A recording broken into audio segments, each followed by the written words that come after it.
Hello, and welcome to Living English. Today, we'll look at giving instructions, how to tell people what you have to do to make things. Today in Sisters and Brothers, Anne cooks a meal for Sarah's family. So, let's see what's cooking.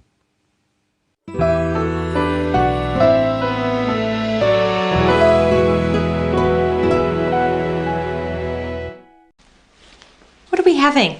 Singapore noodles with prawns. Oh. It's a very famous dish. You can buy it at street stalls everywhere.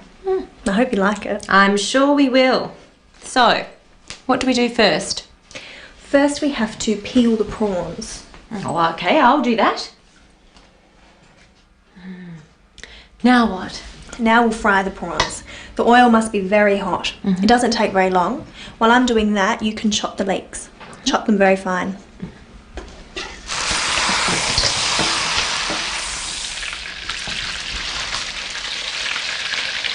Like this?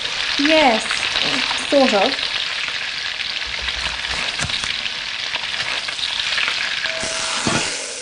Now what? Next we add the spices and some ginger and the leeks. Okay, and now? Now the leeks are soft, we put in some bean sprouts.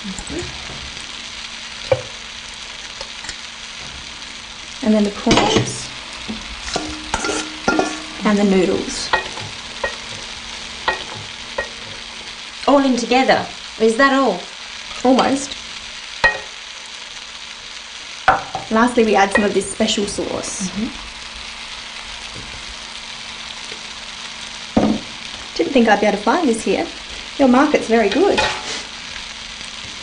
That's it. We're almost ready. I hope your family's hungry.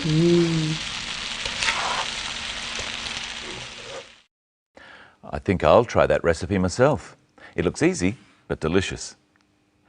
Let's have a look at the order in which the meal is prepared. First we have to peel the prawns. Peeling the prawns takes a bit of time, and the meal is cooked very quickly, so it's best to do that first. They peel the prawns, and Sarah asks what the next thing to do is. Listen to how she does this. Now what?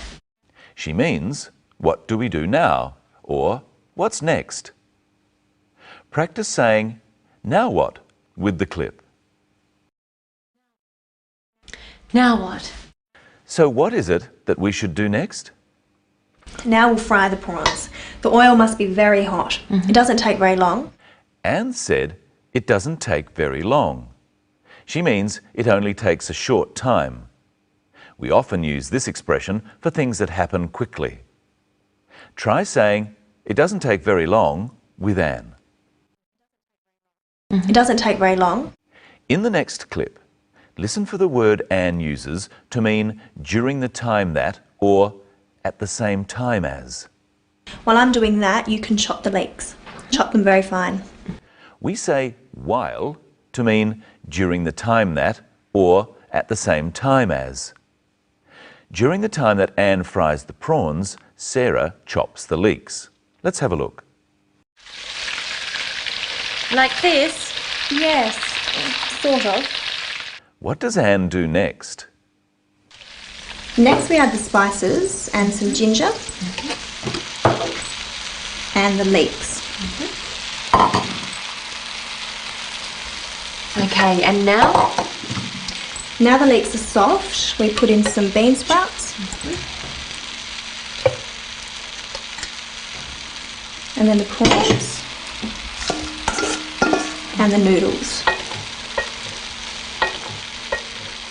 All in together.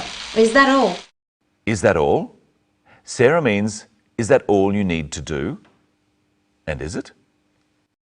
Almost. Lastly, we add some of this special sauce. For the final or last thing, Anne says lastly. Lastly, we add some of this special sauce. She could have said finally. Finally, we add some of this special sauce. Now we're going to look at those instructions and change them so that we are talking about what happened instead of saying what is happening. First, let's listen again to what is happening. Lastly, we add some of this special sauce. To talk about that or report it to someone, instead of saying we add some special sauce, we say some special sauce is added. This is called the passive voice. We use the passive voice when who or what causes the action is not important.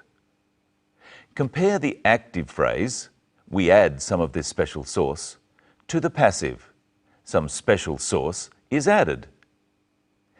In the first phrase, we is the subject, the person or thing performing the action. And some special sauce is the object. It's the thing affected by the action. It's what we add. But in the passive phrase, some special sauce is the subject of the action. When we use the passive voice, we just say what happens to the subject and not what the subject does. By using a passive verb such as is added. Add is an active verb. It says what a subject does. Is added is passive. It says what happens to the subject.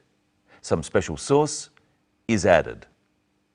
Now listen carefully and think how this next phrase can be made passive. Next, we add the spices. Next, we add the spices. That's active. It says what we do. Add the spices. The passive is, next, the spices are added. That just says what happens to the spices. They are added. Notice that the active verb add changes to the kind of past tense called a past participle, are added. Now it's your turn to try some.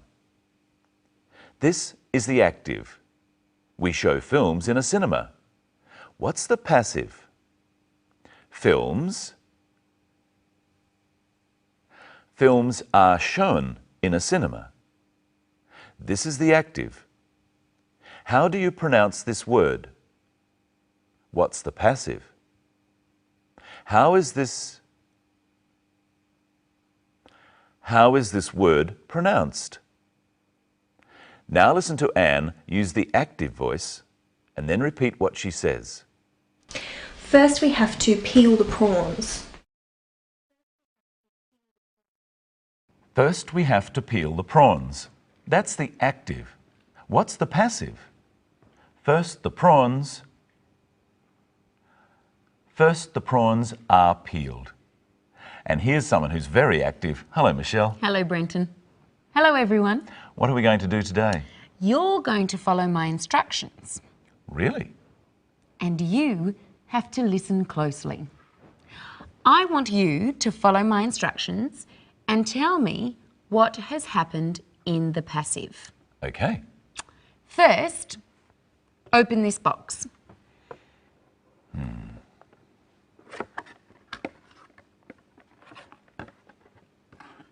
The box is opened. Next, take out the camera. The camera is taken out. Turn the camera on.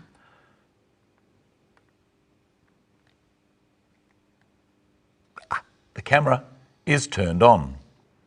Point the camera at me. The camera is pointed at Michelle.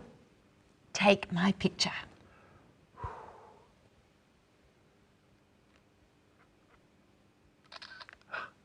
Michelle's picture is taken.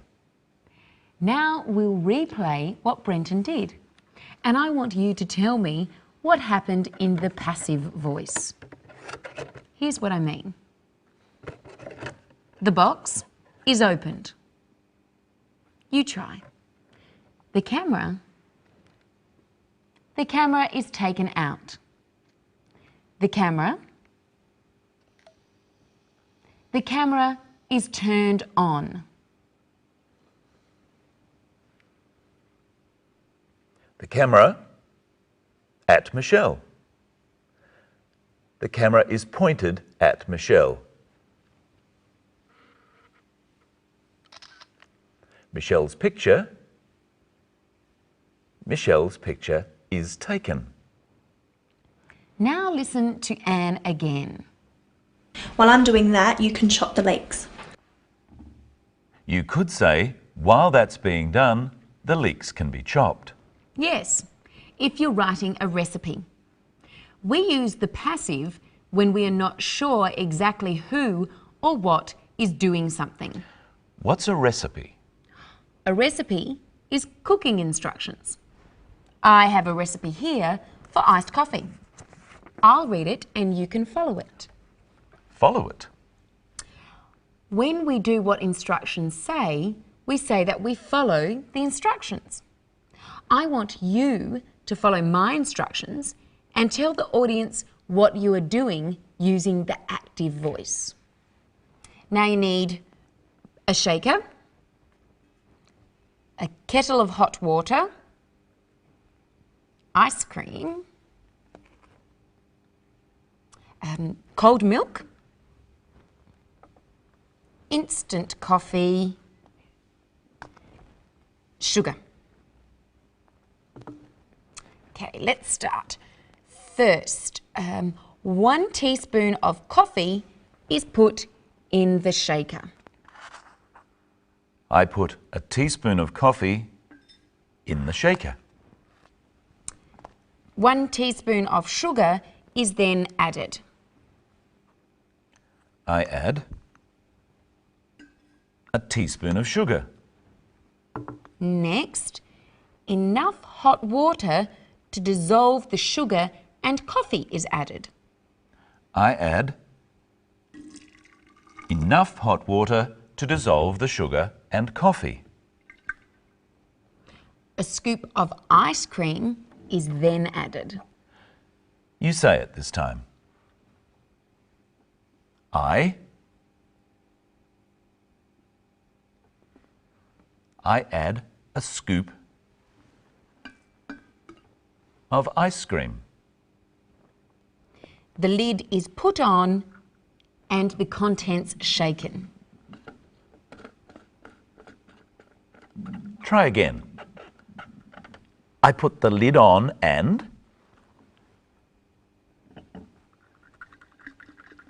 I put the lid on and shake the contents. Then the lid is taken off and the shaker is filled with milk. I take the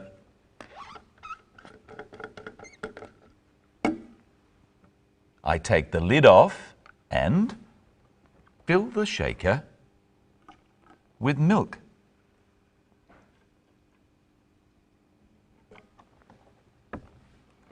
Finally, the lid is put back on and the contents shaken vigorously. Finally, I put the lid back on and